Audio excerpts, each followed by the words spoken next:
नमस्कार दोस्तों, कैसे हैं आप लोग। गाइस उम्मीद करती हूँ आप सब लोग बहुत अच्छे होंगे। सो नौकरी समाचार चैनल में आप लोगों का बहुत बहुत स्वागत है। तो आज हम बात करेंगे डीए हाइक जुलाई 2025 को लेकर। काफ़ी आंकड़े निकलकर सामने आ रहे हैं। सो केंद्रीय कर्मचारियों के डीए में होगी तगड़ी बढ़ोतरी। सो क्या न्यूज़ है, इस पर बात कर लेते हैं। केंद्रीय कर्मचारियों को जुलाई से होने वाली डीए बढ़ोतरी का बेसब्री से इंतज़ार है। ये इंतज़ार अब खत्म होने वाला है। डीए बढ़ोतरी को लेकर अब आंकड़े आ गए हैं और कर्मचारियों के डीए में तगड़ी बढ़ोतरी की जाएगी। आइए जानते हैं इससे जुड़ा लेटेस्ट अपडेट।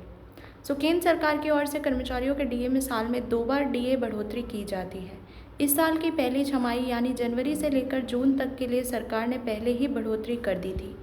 अब जुलाई से लेकर दिसंबर तक डीए बढ़ोतरी के आंकड़े भी आ गए हैं। कर्मचारियों के डीए में इस बार तगड़ा इजाफा होना तय है। इन आंकड़ों के अनुसार जानिए कितने प्रतिशत बढ़ेगा डीए। केंद्रीय कर्मचारियों के लिए बड़ी खुशखबरी है कि जुलाई में से उन्हें 3% डीए बढ़ोतरी का तोहफा मिल सकता है। ऐसा एआईसीपीआई के अब तक के उपलब्ध आंकड़ों के अनुसार माना जा रहा है। 2025 से लेकर दिसंबर तक के लिए केंद्रीय कर्मचारियों और पेंशनर्स को महंगाई भत्ते और महंगाई राहत की बढ़ोतरी मिल सकती है। इसके बाद डीए 55% से बढ़कर 58% हो जाएगा। हालांकि कुछ एक्सपर्ट्स डीए में 4% बढ़ोतरी का अनुमान भी लगा रहे हैं। पिछली डीए बढ़ोतरी 2% की गई थी। इतना बड़ा एआईसीपीआई आंकड़ों का graph. All India consumer price index for industrial workers के मई 2025 तक के आंकड़ों के अनुसार यह इंडेक्स 0.5 पॉइंट बढ़ा है, जो अब 144 हो गया है। अगर यह आंकड़ा जून में भी बढ़ता है तो कर्मचारियों के डीए में 3 से 4% की बढ़ोतरी तय मानी जा रही है। मार्च से लेकर मई तक एआईसीपीआई का आंकड़ा बढ़ा है। मार्च में यह 143, अप्रैल में 143.5 था। बता दें कि जिस माह से डीए की बढ़ोतरी की जाती है उससे पहले के 6 माह के आंकड़ों को देखकर 12 माह के औसत आधार पर डीए तय किया जाता है। डीए बढ़ोतरी का यह है फॉर्मूला। 7वें वेतन आयोग ने डीए तय करने के लिए यह फॉर्मूला भी सुझाया है, जो इस तरह से है।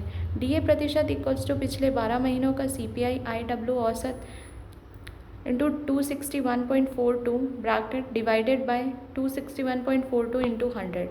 इस फॉर्मूले में 261.42 एआईसीपीआई इंडेक्स का बेस मूल्य है। ये मार्च के बाद अप्रैल मई में बढ़ा है। अगर जून 2025 में भी ये बढ़ता है तो 12 महीने का औसत आंकड़ा 144.17 तक होगा। ये है डीए की कैलकुलेशन। फॉर्मूले के अनुसार कैलकुलेशन करने पर कर्मचारियों का डीए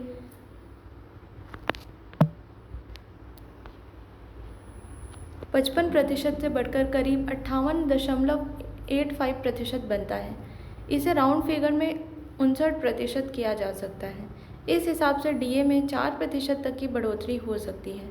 हालांकि जनवरी 2025 से लेकर मई 2025 तक के इन आंकड़ों के अनुसार डीए में 3% तक की बढ़ोतरी मानी जा रही थी। जून में आंकड़ा बढ़ता है तो डीए में 4% तक की बढ़ोतरी हो सकती है। अक्टूबर में इसकी घोषणा भी की जा सकती है। डीए किया जा सकता है बेसिक सैलरी में मर्ज। जनवरी 2026 से 8वां वेतन आयोग लागू होने की संभावना है। ऐसे में डीए को बेसिक सैलरी में मर्ज किया जा सकता है। इसके अलावा ये फिर से 0 से शुरू होगा। अभी इस पर सरकार का अंतिम फैसला नहीं आया है। अगर 8वें वेतन आयोग के लागू होने में देरी होती है तो कर्मचारियों को एरियर भी मिल सकता है। तो ये थी भाई अपडेटेड इन्फॉर्मेशन जो डीए को लेकर निकल कर सामने आ रही थी। एंड आई होप गाइस कि ये वीडियो आप सबके लिए काफ़ी इंपॉर्टेंट रहा होगा।